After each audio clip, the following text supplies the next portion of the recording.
Hello real estate professionals, I want to welcome you to the Shorten the Sales Cycle and Get Paid Faster video.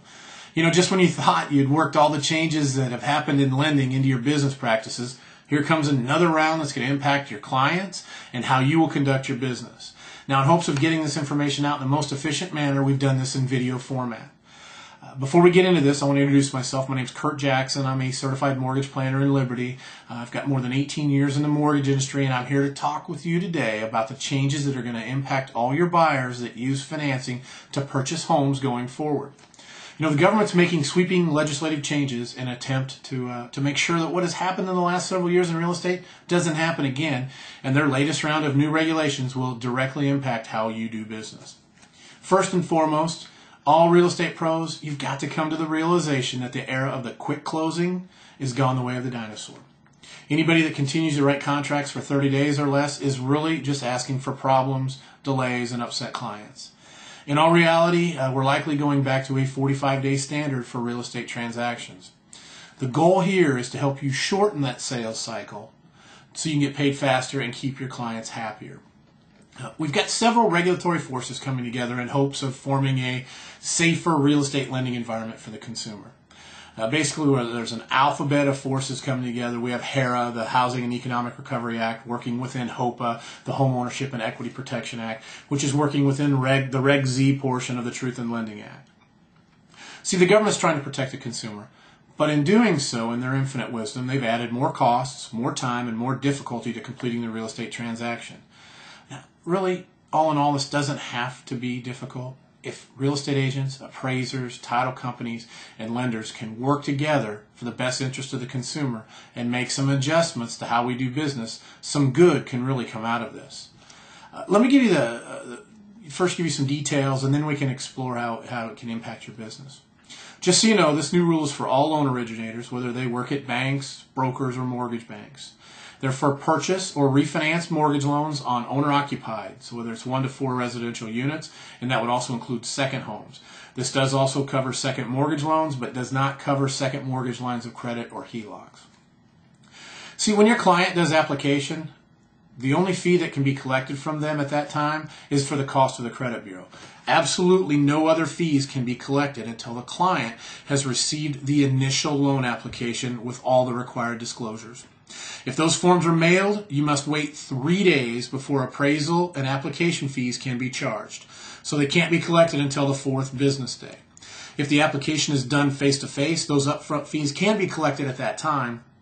And another way to speed up the process is if the lender would email the loan application and all the disclosures, and they have the consumer sign an acknowledgement upon receipt of that email loan application. Once the acknowledgement is signed and received back by the lender, then those upfront fees can be collected.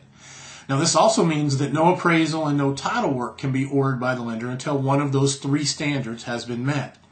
So even if we shorten when the upfront money can be collected, so appraisals and title can be ordered on loans right away, we still can't close until an initial 7 business days has passed.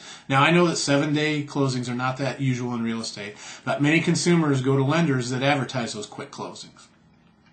It appears that with these new regulations, those quick closings are all but gone.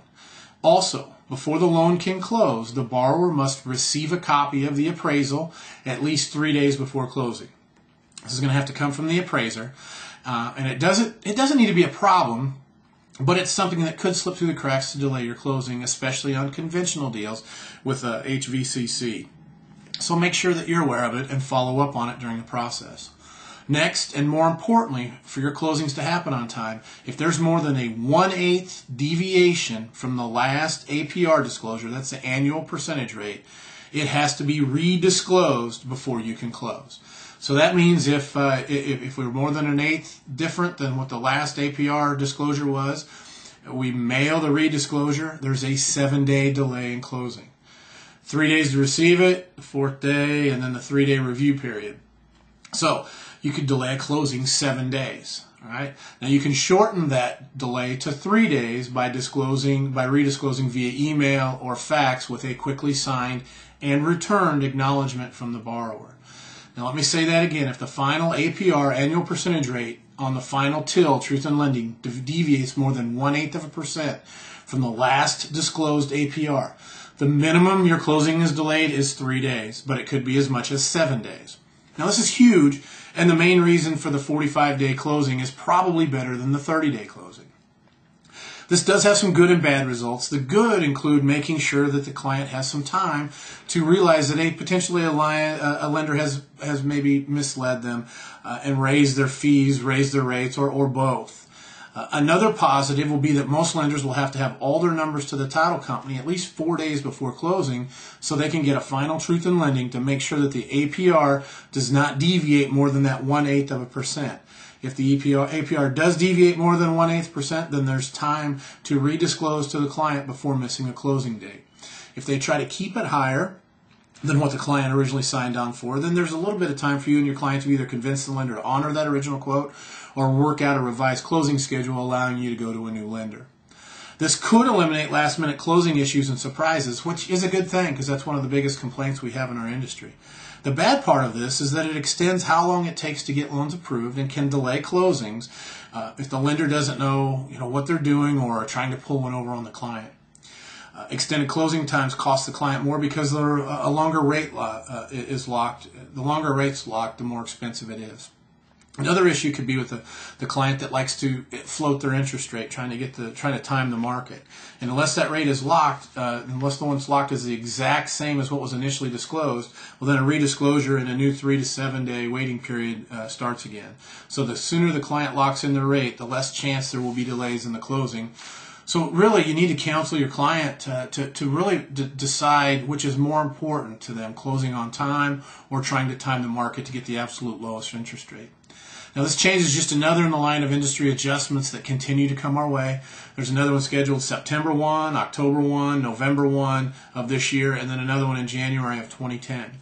The Fed is still working on other changes that will likely be implemented next year, and frankly, our jobs will be totally redefined in the next 12 to 24 months.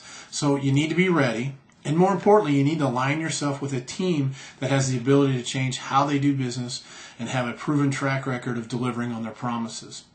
So the biggest nugget you can mine from this video is to start writing 45-day contracts.